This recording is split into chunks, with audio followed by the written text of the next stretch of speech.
Well, hello everyone. I have a word. Now, this I was gonna put with my other teaching because I told you I had something else I was gonna do, but God said put that on hold. Wait on that. I need you to tell these people something that He is totally dissatisfied. So this is called the dissatisfaction of God, and it's Proverbs 29, verse 13, 14, well 13 through 17. I'm gonna just say 13 through 17, and then I don't know if I'm going to put that with this, that last verse, or if that's going to go with my other teaching. I don't know yet. Okay, other teaching, he said. All right. So verse 13 through 17 of Proverbs chapter 29, the dissatisfaction of God. There is a generation, oh how lofty are their eyes, and their eyelids are lifted up. There is a generation whose teeth are as swords, and their jaw teeth as knives, to devour the poor from off the earth, and the needy from among men. There are three things that are never satisfied. The fourth thing is never. So God says this is enough. The actual passage says, there are three things that are never satisfied. Yea, four things say not. It is enough. Verse 16, the grave and the barren womb, the earth that is not filled with water, and the fire that saith not, it is enough. This is God saying, it is enough. Verse 17, the eye that mocketh at his father, and despiseth to obey his mother, the ravens of the valley shall pick it out, and the young eagles shall eat it. So what God is saying, there is a generation of people who got their eyes on a prize that's not theirs. They are the illest crabs in the barrel. Their teeth are as knives. They are the illest crabs and lobsters in the barrel. And you know what crabs and lobsters do to each other when they're all in a barrel and then they don't have their claws rubber band up. Oh, it's terrible. They fight like crazy. They pull each other down. Just go watch a bunch of lobsters or a bunch of crabs, right? You'll see. On a video. And so they are here to devour the poor from off the earth and the needy from among men.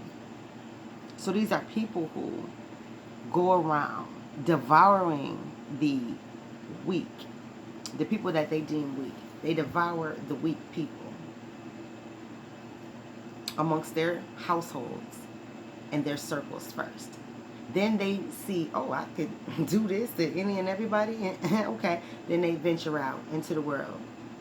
They go to work first, and then they continue on out, right, with taking down whom they deem the weakest link in their environment.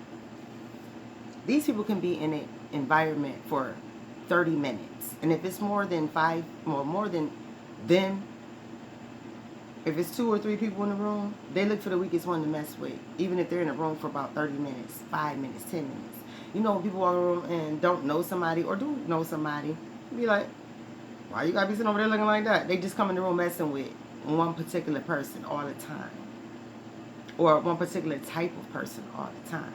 So you know this is the person who picks on the weak. They are the crab in the barrel. They are the lobster.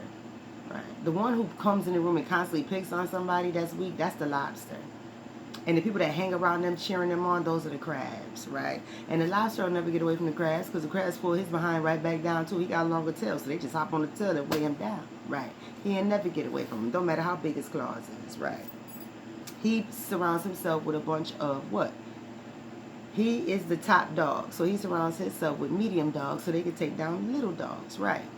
So a bunch of medium dogs take down the big dog by grabbing on his tail. Don't matter how big his claws is. So the crabs take down the lobster. And we'll just say that these are regular sized crabs, not king sized crabs, right? Just regular what? Dungeness crabs, right?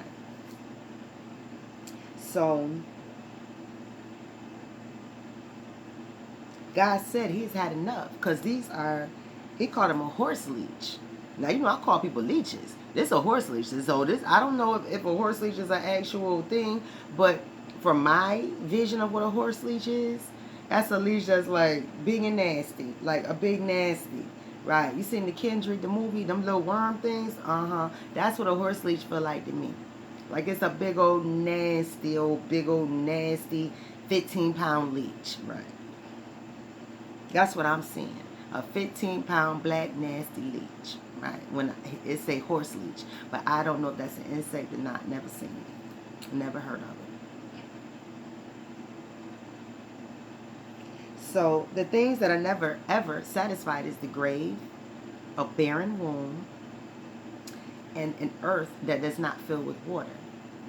So if there's a land that never fills with water and it's supposed to, well, no, I say the earth. It say the earth.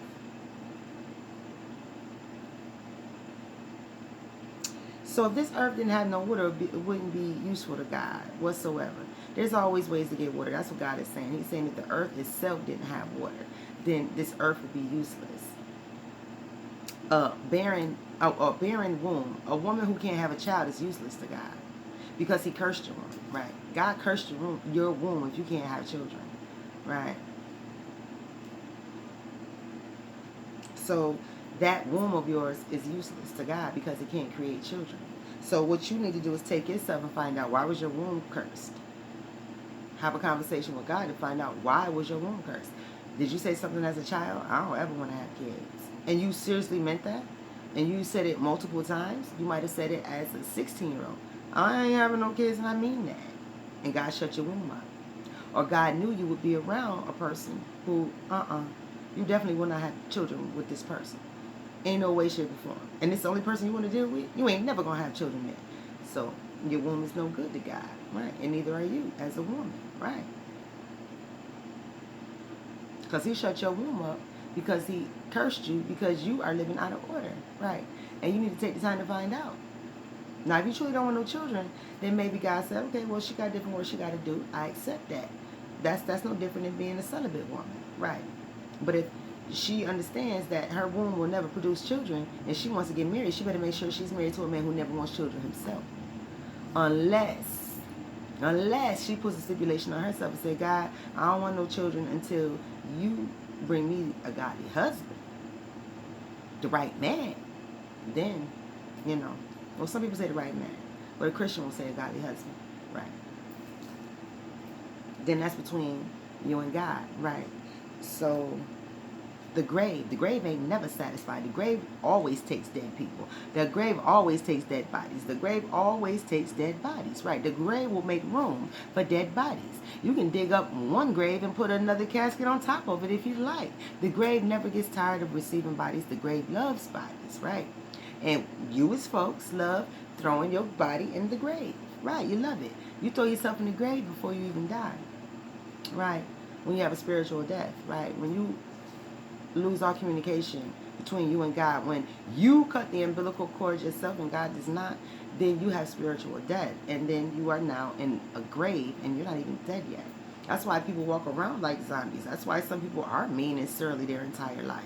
They've been cut the cord. I hate you, God. They've been got rid of God because something may have happened to them tragic, or they lost someone that they love ever so much, right? Ever so much, right? And now they take it out on God. Instead of going to God, crying it out, and accepting the love of God, and loving God back through the love of God, they throw them away young. And God let these people live a long time. I'm trying to give you a chance to come back to me because it was a tragedy that took you away from me. That you were too young to understand. Don't turn away from me. Run to me. Right. But you don't run to me. So now I gotta throw you by the wayside at 90. You lived from 25 to 90, surly and mean as I don't know what, because of this tragedy. When all you had to do was turn to me. You cut their cord with me and never wanted to re-put it back. And this is God speaking. So He lets people live that long, that go through a tragedy and cut God off at a young age. Because He waits for you to come back. He do. And He gives you a long, long life. He gives you a lot of chances, meaning a long, long life. Because, you wouldn't have threw him away if it wasn't for that tragedy. But the tragedy had to occur. Right? It had to. But nobody told you to respond that way. That's what God's saying. I didn't tell you to respond that way. Nobody did. And you never came out of it. You allowed yourself to go inside yourself like those Popple toys back in the late 80s. Them Popple toys back in the 80s. That little stuffed animal that flipped inside out. It was like a ball and then it flipped out. Popple, right. I'm not paying one under it. You allowed yourself to become a Popple. You went inside yourself and you stayed there. You didn't come back out and seek my face, says God. So the tragedy kept you there, and I kept you old. I let you get 90 so you could finally turn to me and go to heaven. But no, you didn't want to. You didn't want to. You wanted to keep on being mean and silly. So now you're 90 and you're dying. And you're screaming and hollering. Why me, God? Because you chose it to be you. So the grave never gets tired. And God said, this is enough of you throwing yourself in the grave long before you even get there. So some people still have a chance, but many don't. And that's a harsh realization. That's why there are so many trolls now. Because the harsh realization is you didn't make the cut. And there's nothing you could do about it. And you chose to not make the cut by selling y'all souls. And this is the people that I'm talking about. Like, they're in that small section of speech. These are people who threw their soul away. So they're trolling. Like mad and crazy for no reason. Because they hate people who still have their soul. And they definitely hate a Christian. Right? But they chose not to even keep their soul. You didn't have to become a Christian. That's your business. But you chose not to even keep your soul. To even give yourself a chance to say, yeah, I'm going to go to do this Christianity thing when I get about 50. Right? You didn't even keep your soul to do that. You threw it away young. Or you just threw it away a year ago. 2 weeks ago. That's not God's problem. That's your problem. That was your choice. That is not a Christian's problem. That was your choice. That is not a non-Christian's problem. That is your choice.